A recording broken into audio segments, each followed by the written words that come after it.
Hello, Sunday school teachers, preachers, and learners. Welcome to SundaySchoolPreacher.com. In this week's lesson, Jesus is 2 miles from Jerusalem in Bethany. He's at the house of Simon the leper when an unnamed woman appears and anoints him with some very expensive perfume. In fact, it's so expensive, it costs about a year's wages. The Gospel according to Matthew records how Jesus was anointed by an unnamed woman. It records the Jewish religious leaders plotting to kill Jesus, how the disciples are indignant at how this woman chose to bless Jesus, and Jesus once again plainly telling his disciples that he will soon be crucified.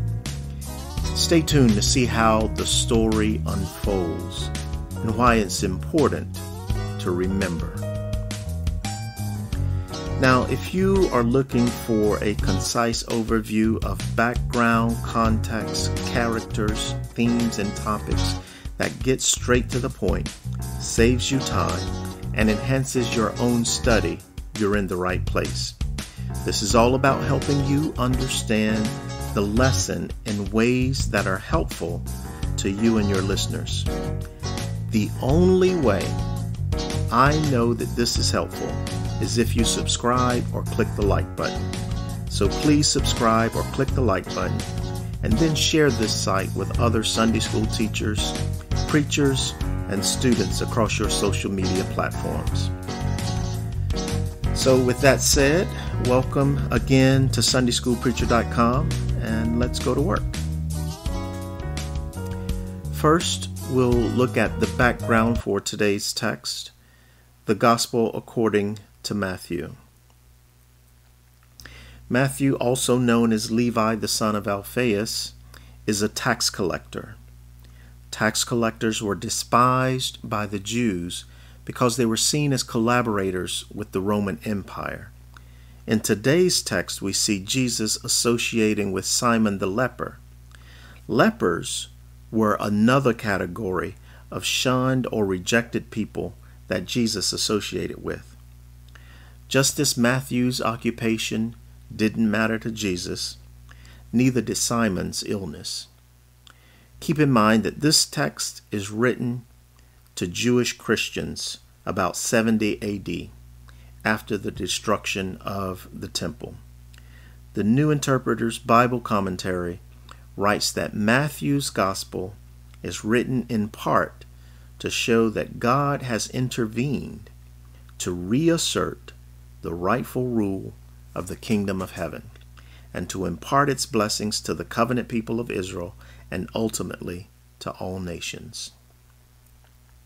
Now, for the review of last week and how it connects to this week. Last week, we discussed the beginning of Jesus' earthly ministry. He had called his 12 disciples, given them a specific mission, and commissioned them as apostles to go forth proclaiming the kingdom of heaven is at hand. Jesus told them what to do and reminded them to depend on others. In other words, their mission was not about gaining anything for themselves, but more so a dependence on the hospitality of those who would receive the message. We discussed 6 important facts. Those included the ideas of authority, the first appearance of all 12 disciples listed together, who not to go to, what to say, dependence on others, and leave the negativity behind or kick the dust off your feet. This week, we continue with the theme of being called. However, today does not mention a specific ministry.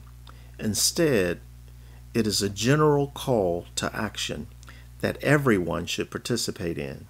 It is a call to remember the good deeds of others, and hopefully it's an encouragement for all of us to remember to do good deeds ourselves.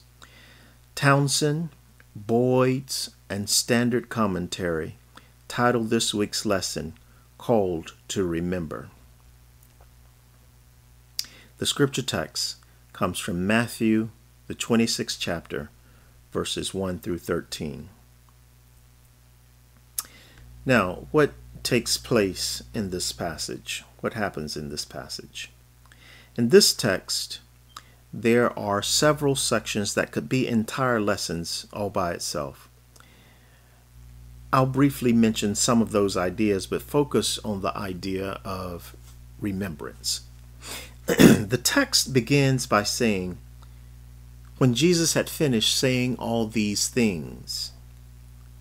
The things Jesus was saying was focused on his end times teachings in Matthew the 24th chapter and 25th chapter. As Jesus talks to his disciples, he reminds them that the feast of the Passover is approaching and he will be crucified in 2 days. Note that he is called the Son of Man in verse 2. Matthew's gospel then records how the chief priests and the scribes and the elders of the people gathered in the palace of the high priest Caiaphas. There they plotted to kill Jesus, which begs the question, why? What did Jesus represent that warranted death? Was it an ideology? Was it his real power? Or was it a threat to their political power? Note also that they plot to take Jesus secretly and kill him, but they feared the crowds might riot. The gospel writer then changes the scene to Bethany, where Jesus is in the house of Simon the leper. Bethany is about 2 miles from Jerusalem. Note that lepers were made to live separately from uninfected people. Yet here Jesus is at the house of a leper only days before his crucifixion. Perhaps Simon the leper has been healed of leprosy. But regardless of whether or not he had been healed, it shows how Jesus treated people. It didn't matter to Jesus that Simon was a leper. He stayed with Simon in spite of and despite his leprosy.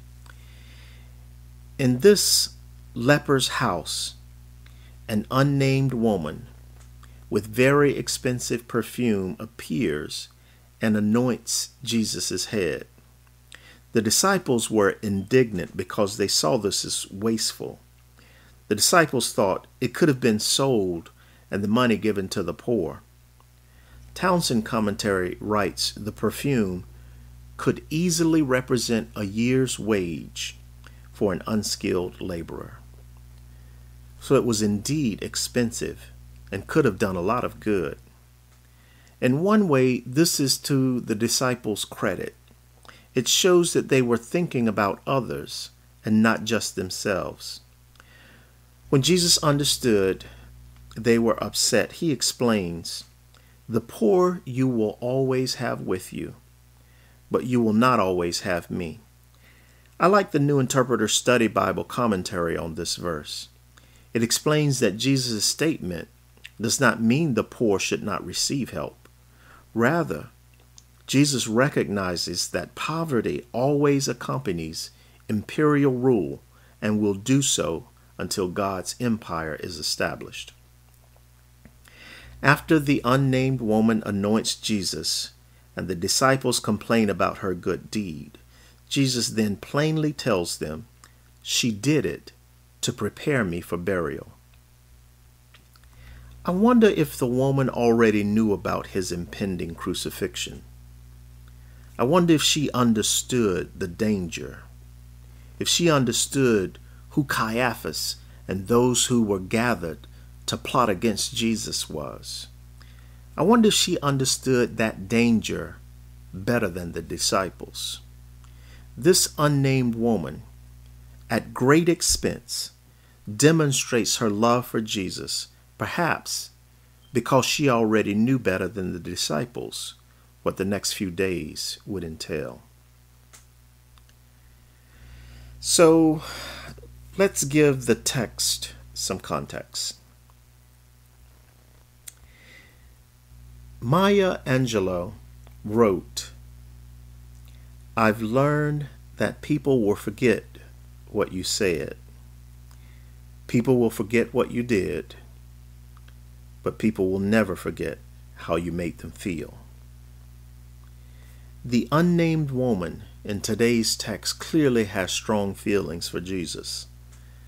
Somehow Jesus made her feel something that prompted her to spend a year's wages on a single act of love and devotion. Perhaps she remembered what Jesus did for her. Perhaps she remembered what Jesus did for one of her loved ones.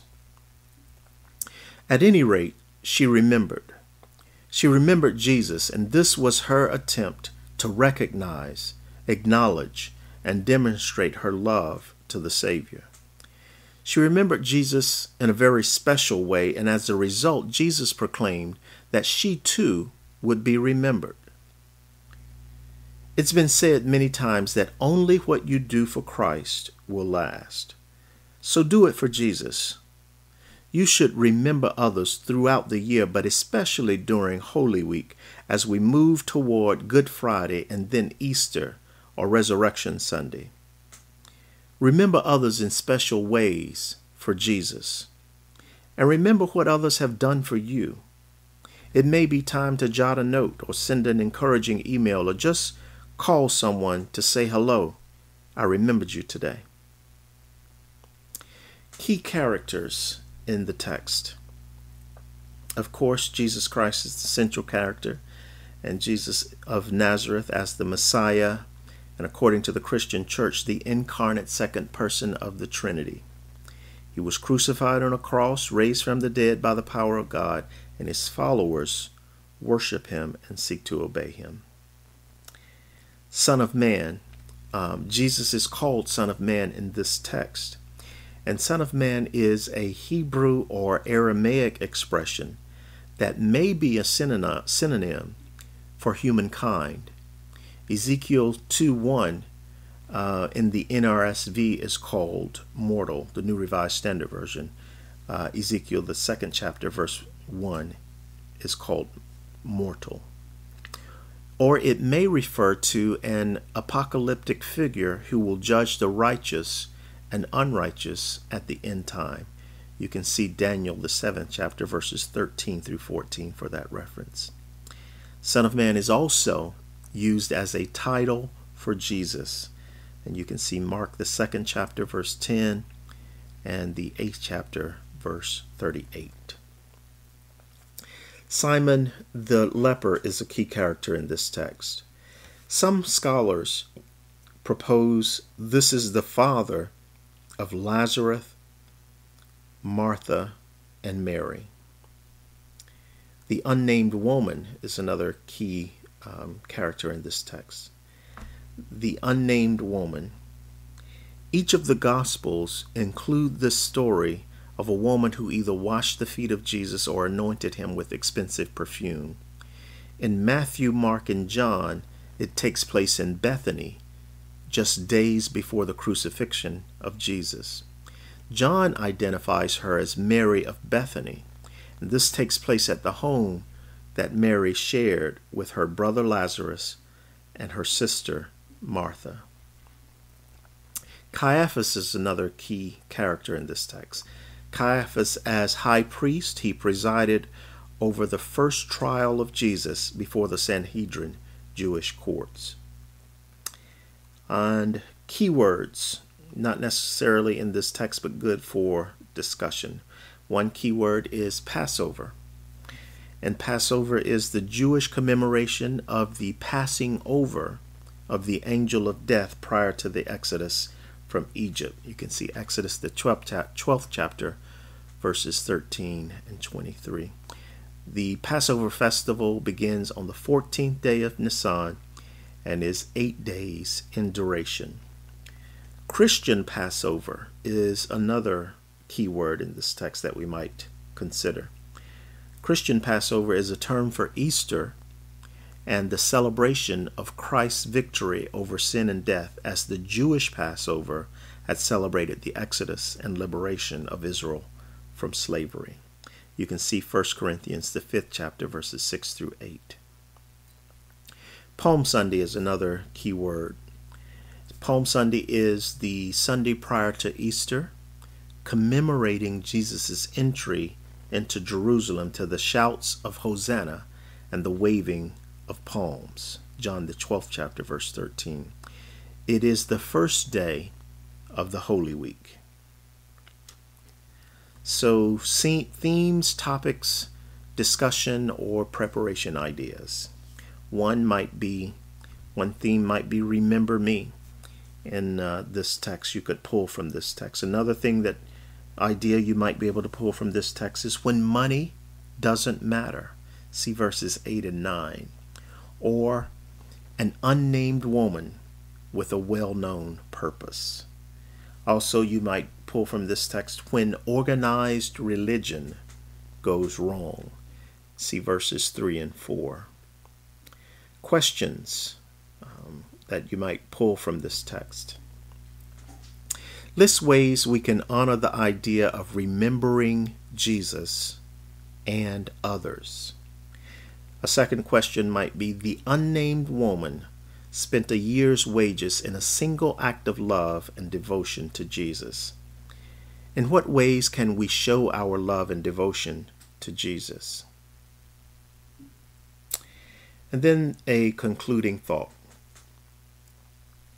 As we approach Palm Sunday and the beginning of Holy Week, we should make effort to remember both what Jesus has done for us and what others have done for us. Remembering how we have been blessed is a way to count our blessings. Even though our challenges may be tough and even if obstacles may seem insurmountable, there is always hope in a resurrecting Jesus. Although Jesus faces crucifixion on Friday, he arises with all power on Sunday. Our preview of next week's lesson. Next week, Matthew's Gospel will tell us of the events immediately following the burial of Jesus. Two women, Mary Magdalene and the other Mary, will go to the burial place of Jesus only to find an angel instead of the body of Jesus. The angel announces perhaps the greatest news of all time. He is not here, for he is risen, as he said. The women leave to proclaim the resurrection, and this same proclamation is ours today. Thank you for joining me on this journey. I am Reverend Dexter Alexander, and you've been listening to SundaySchoolPreacher.com. Please subscribe, like, and share this site with other Sunday school teachers, preachers, and students. The only way I know this website is helpful is if you subscribe or click a button. So if you don't mind, please click and share across your social media platforms. Thank you. And may God bless you real good.